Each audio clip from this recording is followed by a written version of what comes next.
No, I started off with football. I played basketball. My brother was a basketball player, my older brother. And you know, everybody, you know, you a kid, you at the park, you scream down 5, 4, 3, and you shoot like a half court or a three. And you know, I love pressure. I love it. I'm in the gym every day. You know, I basically live here. I'm here more than I am at home. This long season, teams coming at me like that, how they are. I love it personally. You know, I love being a guy that, you know, that's what we got to stop. That's what we have to do. So. His freshman year, we had Trayshawn Fletcher, you know, and Marreon was his starting point guard, but, you know, Fletch had the ball in his hands more times than not, and particularly in winning time. You know, so Marreon really felt that last year's sophomore year was really his first year playing the point.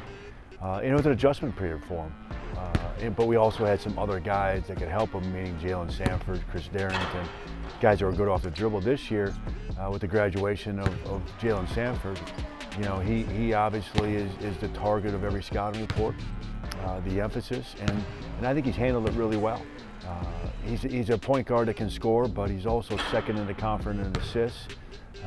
And he's a guy that defensively, you know, is very, very solid. I don't really care about, you know, scoring. I do with my team what needs to be done. So if I tell my teammates all the time, if a person denies me hard like that, just drive to my side and go get a bucket because they're not going to help off me. You know, I just take what the game gives to me, you know, and then all the reps of, you know, being in the gym with my coaches, off season, preparing for teams to do this to me, I was prepared. He's here all the time. I mean, he's always early. He's in my office a ton. He's in Justin Ingram's office a ton, Jeff Massey's office. He's always around, and you know, it's great to have him around. He loves to watch film, and his leadership it's been fantastic because he knows how to deal with Willie and what to say to Willie. Him and Luke and Spencer are all very close, so they can say things to each other. And I think all four of those captains have done a really good job of getting Keyshawn to buy in and to toughen up and to grow up a little bit, which he needed to do, and he's done a great job for us. But he really hasn't had an off season here at Toledo.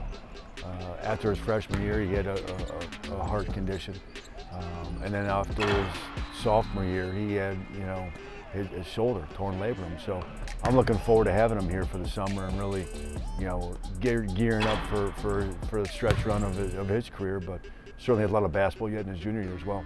I live by everything, you know, happens for a reason. And a big thing that kept me pushing through my labrum situation and the heart situation, first of all, my prayer life, you know, it got really strong during them times. And then I knew off season last year, I knew my legs, like a whole bunch of, you know, professional people were telling me like I have to get my legs stronger, explosive to the hole. And just so happened for 6 months, I couldn't use my arms. I had to do all leg workouts. So that's why I looked at it as. It is hard, you know, keeping a positive attitude, you know, a smile on your face, keeping everybody cheered up when, you know, we're having a season that we are having. But I keep telling my guys, like, this team, like, we have our bench is young, you know, and if it takes the whole regular season for them to, you know, get it, and we come together for the 4 games the only 4 games that matter in the season, and we get to the NCAA tournament, that's all that matters. We're gonna reach our peak at the right time. So, and you know, we're trying to string in some wins to go into the tournament. I'm confident in our team though, in our group.